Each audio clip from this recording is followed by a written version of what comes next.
Last week, I lost my chief of staff, who I worked with in various roles for over 40 years.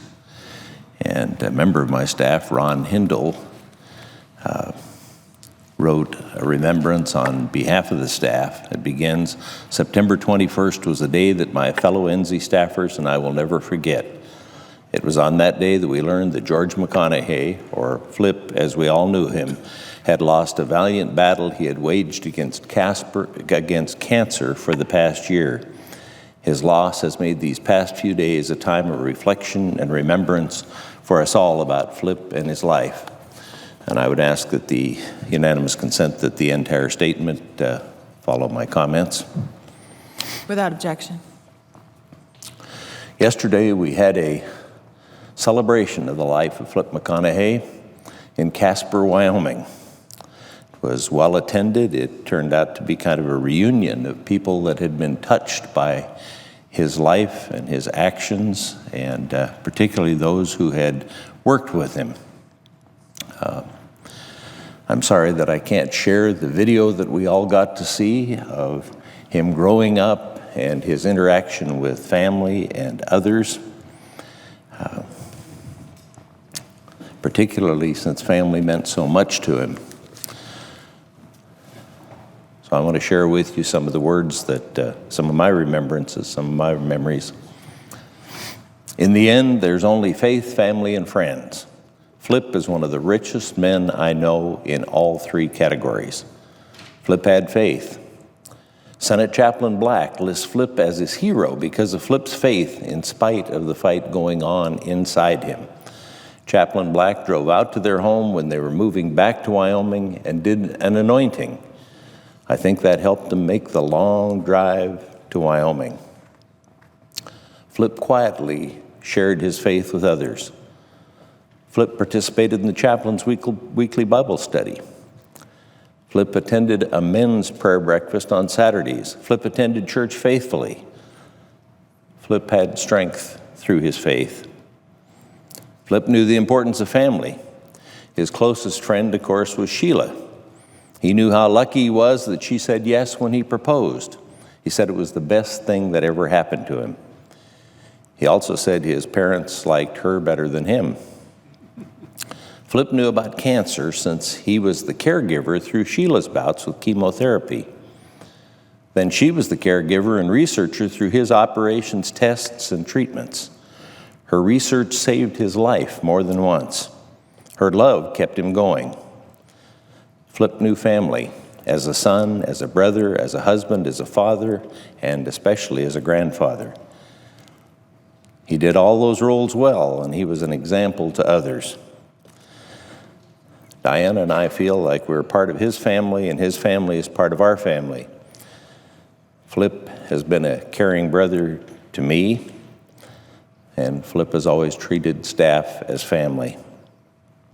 Now, I didn't know him when he was the center for the Glen Rock Herders football team, and I wasn't there when his dad lost the race for mayor by one vote, and years later found out that his own wife didn't vote for him. I didn't know Flip when his dad found out he'd skipped school for a few days, and his dad was on the school board. He loved his parents, but he revered his mother, and he feared his father. I didn't know him when he graduated from the University of Wyoming, or when he married Sheila, or when he got the job as Casper's assistant city manager. I didn't get to know him until I was mayor.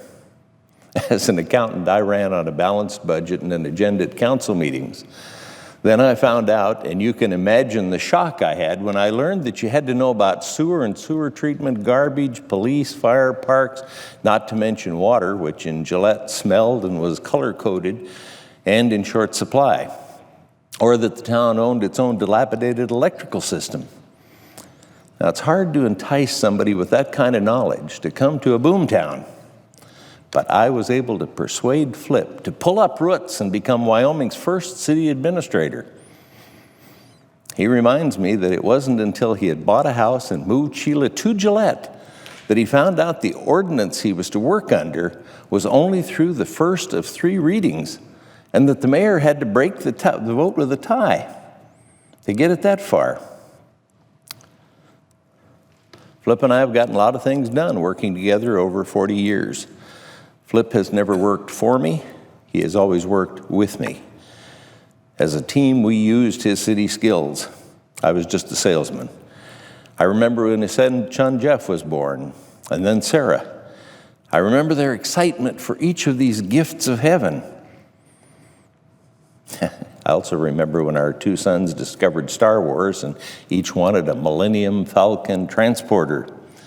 We were able to find models, and Flip and I spent our lunch hours for 2 weeks helping each other with the difficult construction to meet the Christmas deadline. As a team, we negotiated industrial siting agreements with 12 of the coal mines.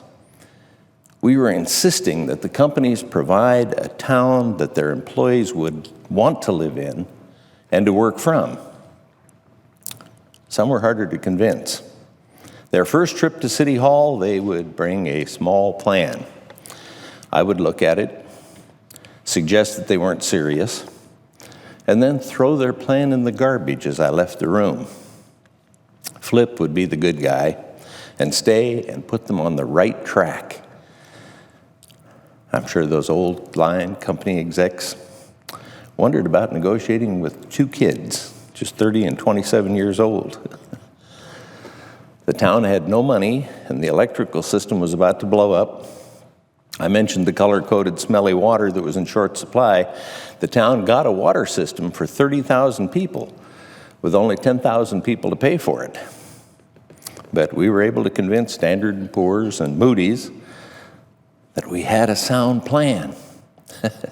And what made it difficult, it was while New York City was going bankrupt. Now, Flip had to put back together a town, too, that was ravaged by a man on a stolen D9 cat. The man drove over cars. He particularly didn't like sports cars, and he'd go over them and back again. He pushed over power lines. He ripped up sprinkler systems and gas lines. He drove through a bank drive-up and through a schoolyard. And he wound up in an apartment basement after the D9 cat pushed it off its foundation. The governor was in China and sent the article in Chinese. My college roommate was in Saudi Arabia and sent the article in Arabic. A little hard to read. Now, I mentioned garbage. That's always a huge problem. We had a landfill that was about full, needing another site. We made our annual visit to the county commissioners to request $25,000 from the county people use of the landfill. The chairman said, "Why, with that amount of money, we could run the whole thing." Flip said, "We'd be willing to pay you $25,000. They agreed. Flip had the paperwork to them that afternoon and had it signed. It saved the city millions. After that, everywhere Flip went, other towns would ask, "Now, how were you able to get the county to take that landfill over?" I can tell you it hasn't happened since, and even recently, reflecting on the lack of money, but problem solved, he said, only partly joking, "We can finally tell about all the things that happened since the statutes of prosecution limitations have run out." Gillette did the test cases in court for every new way that the state suggested the towns could operate. Well, then Flip got a job as city manager in Laramie, an actual city manager. You know, he did his usual excellent job because his 15 years of serving there set a new record for longevity. He was also a leader and on the board of the Wyoming Association of Municipalities until he came to Washington. He still attended, spoke, and was a part of the International City Management Association the rest of his life. In Washington, his municipal reputation followed him. Any state with a city or town problem referred them to Flip, and he usually could work them through to a solution. He also counseled city managers, often resolving their situation, although sometimes helping them to find a more suitable occupation. Let me tell you how he came to be in Washington. When I was elected senator, I had over 500 applications to be my chief of staff. Flip had not applied. He was the only one I could picture working with in that role. Organized, focused, superb manager, knew how I liked to operate, could find good people, able to juggle successfully multiple crises. So my son Brad and I drove to Laramie. I caught him at the office after everyone else had left, which was normal for Flip. I said, "Flip, I need you to come to Washington and be my chief of staff." He said, "I never went to Washington. I don't like Washington. I don't want to go to Washington. I won't go to Washington." So we visited about our families, and then as Brad and I left to drive home, when we got to the car, Brad said, "I think you got him." In disbelief at my son, I said, "What part of absolutely no do you think was yes?" But Brad turned out to be right. I got a call the next day from Flip, who said, "If that job is still open and I can get a few answers, Sheila and I talked it over and we might be interested." Well, I got the answers, and he and Sheila came to Washington, and he and I are a team again for the next 20 years. Flip knew the importance of working with everyone and founded the Bipartisan Chiefs of Staff organization. He organized and managed a team that helped pass a record number of bills. Flip is also the best planning meeting facilitator in the country. He led an annual planning session to have the detail and focus of what everyone would be expected to get done the next year. And then he pushed to get it done. He was always a little frustrated because the people he put together were imaginative and competitive and had a strong tendency to do more than planned. He did insist that we never call it a planning retreat. He would emphatically slap his hand on the desk and say, like General Patton, "We never retreat." And speaking of competitive, I do remember a contest between he and Legislative Director Catherine McGuire to see who could take the most spice in their Mongolian barbecue without beer. Sometimes he traveled with Diana and me on the weekends and Wyoming work periods. Now, you know, in Wyoming that will include weather. He was driving us in a blizzard that hit us between towns, and it was one of those wet, heavy storms. The kind that clog up your windshield and you have to stop the car every few miles and clean the wipers off and clean the windows off. We were wondering if we'd ever get to Kemmerer. Well, he stopped again and then quickly got back in the car laughing vigorously. It was very unflip. I got out to see what was so funny. We were almost to run over the sign that said, "Welcome to Kemmerer." What a relief. Flip was always quick to take the blame for any setbacks. That infuriated me, since I usually knew who really did it.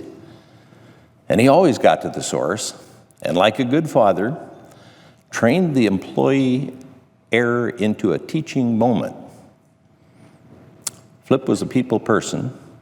He was a brother to me, and through the years, he provided me with teachable moments too. I can still hear him say, "Mike, that's something you really need to do." Of course, if it was a really tough assignment to talk me into, he knew to enlist my wife, Diana. Everyone learned to listen closely to his common sense instruction. He always downplayed his role. The most prideful thing I ever heard him say is, "Not bad for a butcher's son from Glenrock." I mentioned faith, family, and friends. Let me conclude with a few notes from friends as I ask you, his staff, his friends, to jot down any and all memories that you can think of Flip and share it with Sheila and the family. And I assure you that's the best way to fill the hole of the hurt that we all feel.